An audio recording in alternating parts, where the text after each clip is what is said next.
Hello friends, আজকে একটা নতুন রেসিপি নিয়ে চলে এসেছি। আশা করছি এই রেসিপিটা তোমাদের সকলের ভালো লাগবে। দেখো, ঝাল ঝাল লাল লাল মাটন কষা খুব সহজেই বানাতে পারো। সবাই মাটন বানাও, তাও আমি একটু দেখিয়ে দিচ্ছি। আমি নিয়ে নিয়েছি 1 কেজি মতন মাটন। তাতে আমি দিয়ে দিচ্ছি 4 মগজ একটু গোটা গোটা আছে, রসুন আর কাঁচা লঙ্কা বাটা, সামান্য পরিমাণ লাল লঙ্কার গুঁড়ো আর সামান্য হলুদ আর সামান্য পরিমাণ নুন দিয়ে আমি এটাকে কিন্তু ম্যারিনেট করে রাখবো।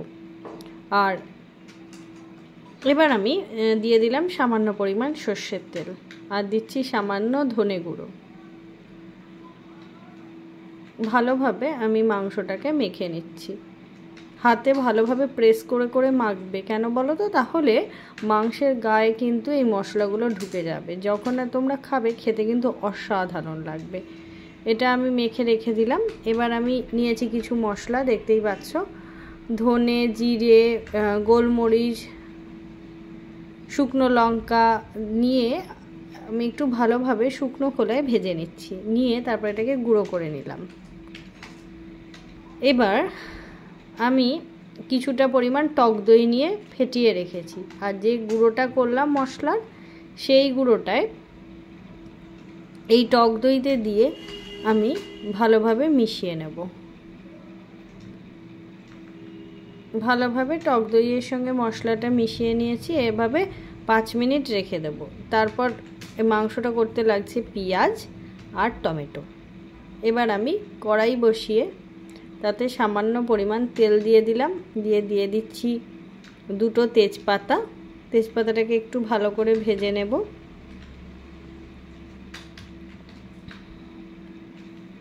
তারপর দিয়ে দিচ্ছি পেঁয়াজ বাটা। এটা চাইলে তোমরা পেঁয়াজ কুচি করেও দিতে পারো।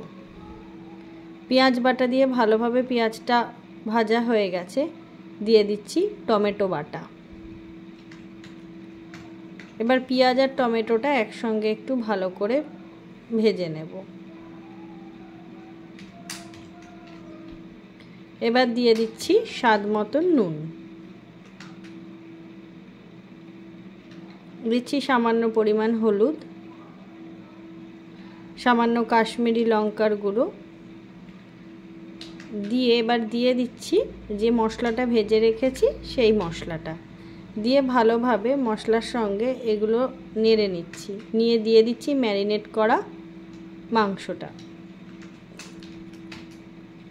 দিয়ে ভালোভাবে মশলার সঙ্গে মাংসটাকে মিশিয়ে নেব।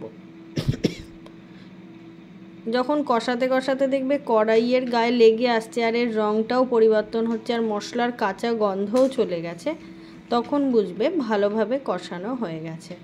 এই দেখো, কালারটা দেখছো পরিবর্তন হচ্ছে। এবার দিয়ে দিচ্ছি ওই মশলা মেশানো টক দই,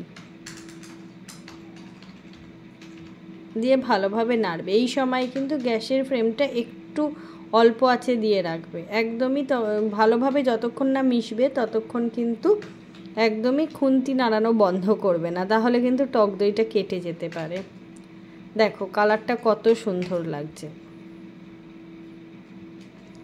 দেখো টেক্সচারটা কিন্তু পুরো চেঞ্জ হয়ে গেছে। এবার আমি কড়াই থেকে এটা প্রেসার কুকারে নিয়ে নিয়েছি। নিয়ে আমি সামান্য পরিমাণ জল দিয়ে দিয়েছি। দিয়ে গ্যাসে বসিয়ে দিয়েছি। 4খানা সিটি পড়েছে। তারপরে আমি কিছুক্ষণ ভাপে রেখেছিলাম, তারপর নাবিয়েছি। দেখো কালারটা কত সুন্দর এসছে। রবিবারের দুপুরে এরকম ঝাল ঝাল মটন হলে আর কি লাগে বলো? তোমরা যদি একটু কম ঝোল খেতে চাও তাহলে কিন্তু কম ঝোলও রাখতে পারো। দেখো কত সুন্দর এসছে। একবার এভাবে বানাও। ভিডিওটা ভালো লাগলে লাইক, শেয়ার, সাবস্ক্রাইব, কমেন্ট করে একটু পাশে থেকো। দেখো কালারটা শুধু দেখো। এটা তোমরা পোলাও, ভাত, রুটি যা দিয়ে মন চাই তাই দিয়েই খেতে পারো। তবে আমি বলবো গন্ধরাজ লেবু, কাঁচা লঙ্কার সঙ্গে একটু বাসমতি রাইস দিয়ে এই মাটনটা একবার করে খেয়ে দেখো। একবার খেয়ে কিন্তু তোমরা অবশ্যই কমেন্ট করো। দেখো দেখতে কত সুন্দর লাগছে। আমার বাড়ির সবাই কিন্তু খুব মজা করে খেয়েছে। তোমার বাড়ির সবাই কেমন করে খেলেও জানিও। সুস্থ থেকো, ভালো থেকো।